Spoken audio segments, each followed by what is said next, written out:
man. This brother drove all the way from San Bernardino. I don't even know how to say that. I always have a hard time. Fuck, I shuddered, right? I sounded like a pendejo, San Bernardino. I sounded like I was fucking related to Eminem. All the way from San Bernardino. What is it? Bernardino. Thank you so much. Thank you. I looked at your lips. I was like, shut up, entrometida. Listen. All the way from San Bernardino. And he's here tonight at the Haha Comedy Club. Please put your hands together and make some noise for Joe Beltran. Yo, clap it up, yo.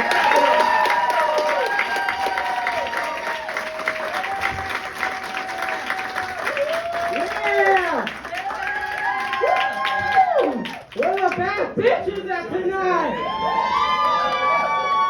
Me and Ron are trying to fuck!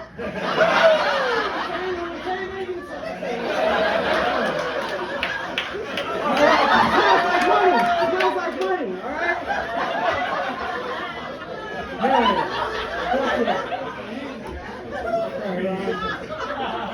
Yeah, man.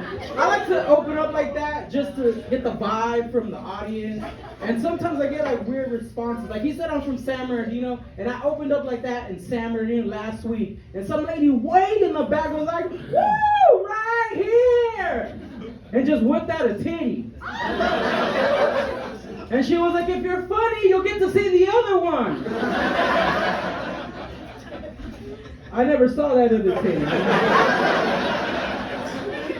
I got off the stage, defeated, and I'm walking towards the back, and I see the titty lady. And she was doing something so fucking ridiculous that I could only describe it as this. Some ghetto fabulous shit. She was breaking up her cocaine with her EBT card. I was like, what the fuck? And I had to ask her. I went up to her and was like, ma'am, how could you afford cocaine when you're on EBT? And she's like, I hustle, baby. I hustle. And I stood there, I'm like, you fucking lying. You selling the food stamps, huh? My mom used to sell the food stamps when we were growing up, when we fell on hard time. And it just didn't stop there, man. Whenever we ran out of money, she would pawn all our good stuff. And that shit sucked, because every time I fucking came home, I was like, Mom, where's our stuff? And she would always say the same thing. Oh, somebody broke in here and took everything. And I was like, again? On the 27th?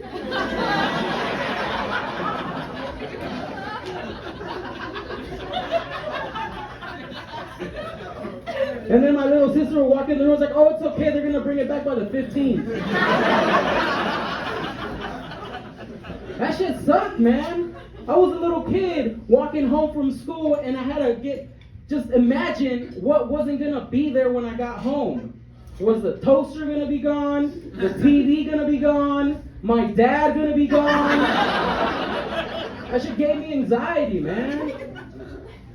It was weird too, like one year I was gonna turn 12 and my mom came up to me and she was like, hey champ, I know your birthday's coming up, we're gonna go get your bike back. And I was so excited because like, oh man, we caught him, we got the guy. And we jumped into the car and we're driving, right? And I'm just imagining in my head, I was like, we're gonna get this guy, we're gonna beat him up, he's been stealing our shit for years.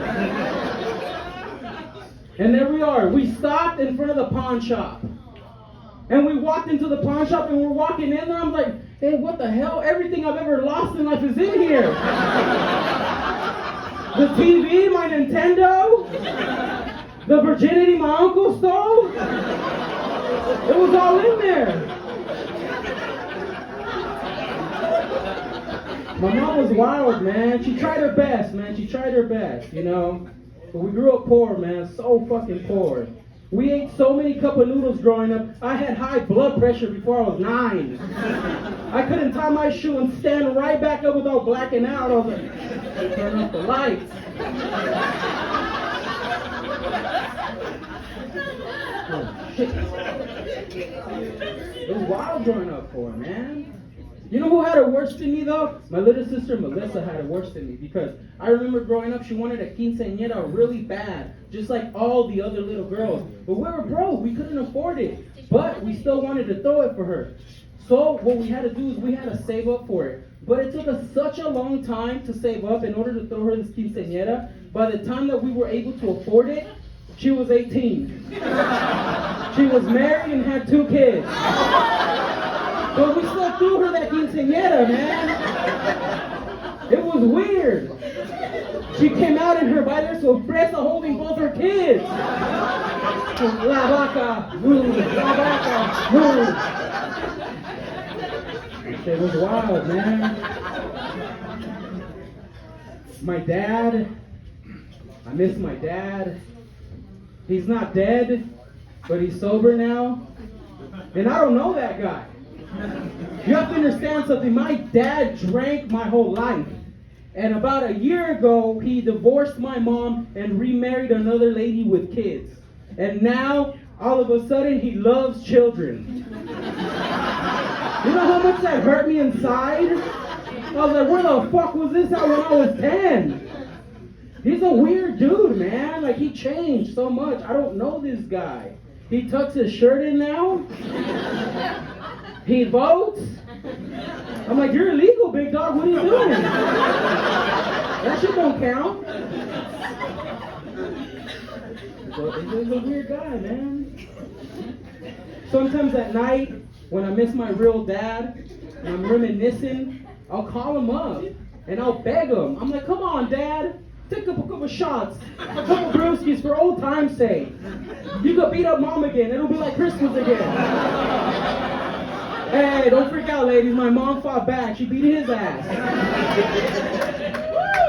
My mom's a tough lady. It's cool, man. Like, it was a weird time growing up, you know. And it's it gets better though, right? Because like, I thought about my family growing up. You know, I took a couple community classes here and there. I dated a couple women, and I always thought about my dad. I was like, what kept my dad around, you know? Because our family was horrible. We were poor, we had horrible kids, and we didn't have any electricity. So what kept my dad around? And this is the only thing that I thought that made sense. The only thing that kept my dad around is that my mom had really good coochie. Because he could have left, but he stayed. And look around, look at all the guys here. You guys can get up in the middle of the night and go get a gallon of milk and never come back. But what's keeping you around? The grip on that coochie is keeping you around. So when you go home tonight, I want you to thank your mom for keeping the family together. They don't get a lot of love, all right? But she kept it together, am I right? I don't know. I'm in a relationship right now with a woman that's about to leave me. Yeah, man, we're fighting a lot, and it's not even fun anymore, you know? It's not the good fights when you end up making love afterwards. It's the one where you like end up on the couch just watching old reruns on HBO. And what happens is that like we're arguing about everything. Like just this morning, I accidentally used her toothbrush to brush my own teeth. And when she found out, she lost her mind. She was like, ew, you brushed your teeth with my toothbrush? Guys, this is the same woman that asked me to spit in her mouth last night during sex. But now germs is an issue? I ate her whole ass out and everything. But now bacteria is a problem? So I thought about it. This is what I thought about it. I have a theory. If you get a woman excited enough, you can make her do anything. Like one time I got a woman so horny, she helped me fill out my FAFSA application. You know how hard those bitches are to fill out, man. But we're fighting a lot, and it sucks because I really love her, man. I tried really hard to get with her. Like, I did some crazy shit. I went out and I got a job. It's about to end, man. And it sucks because I like being in a relationship. I'm a relationship type of dude. Because when you're in a relationship with a loving woman that cares about you and understands you, You don't have to fuck so good. You don't. Hear me out. Hear me out. If you're with a woman that's loving and caring and understands you, and you don't make her come, she'll be like, oh, it's okay, baby. You'll make me come next time. She'll rub you and hug you, give you a kiss on the forehead, and then she'll go to sleep like.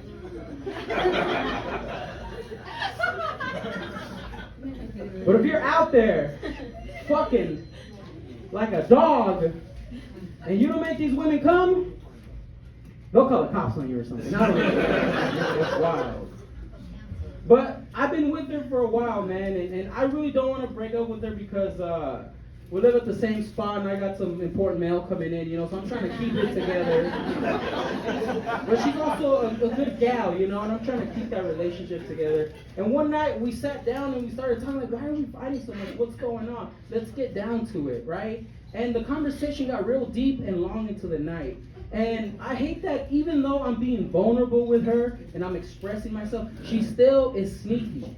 Like, we stumbled on the topic of threesomes. And this is what she told me that pissed me off. She said, well, Joe, if we were going to have a threesome, which one of my friends would you like to fuck? Now, look, I'm not a very intelligent person, but I can sniff out a trap, So when I heard that, my response was like, babe, that's a trick question. You don't have any friends.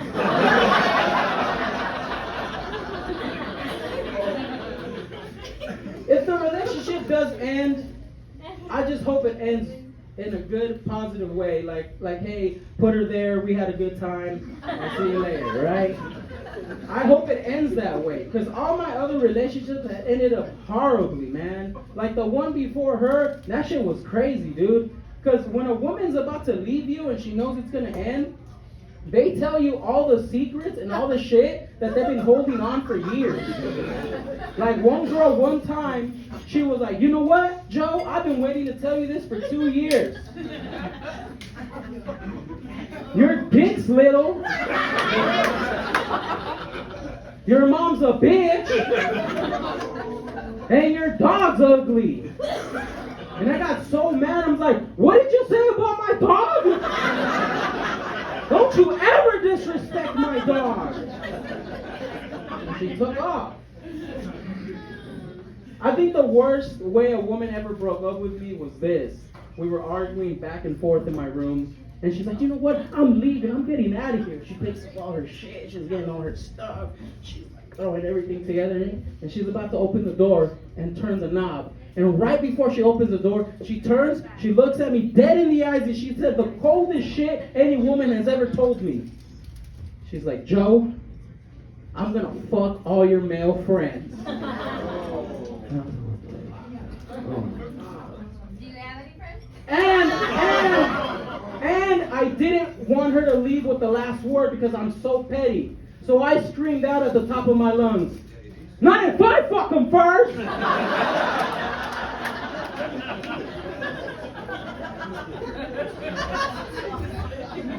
To answer that question, she fucked 3 of them. Thank you, haha, that's been my time. Thank you so much. Give it up for your host.